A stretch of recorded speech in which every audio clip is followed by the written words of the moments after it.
அத்தனை செல்வமும் உன்னிடத்தில் நான் பிச்சைக்கு செல்வது எவ்விடத்தில் வெறும் பாத்திரம் உள்ளது என்னிடத்தில் அதன் சூத்திரமோ அது உன்னிடத்தில் ஒரு முறையா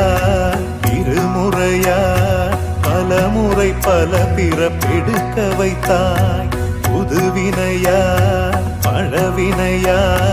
கணம் கணம் தினம் என்னை துடிக்க வைத்தாய் பொருளுக்கு அலைந்திடும் பொருளற்ற வாழ்க்கையும் துரத்துதே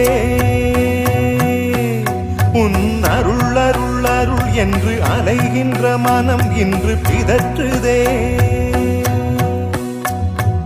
அருள் விழியால் நோக்குவாய் மலர்பதத்தால் தாங்குவாய் உன் திருக்கரம் என்னை அரவணைத்துண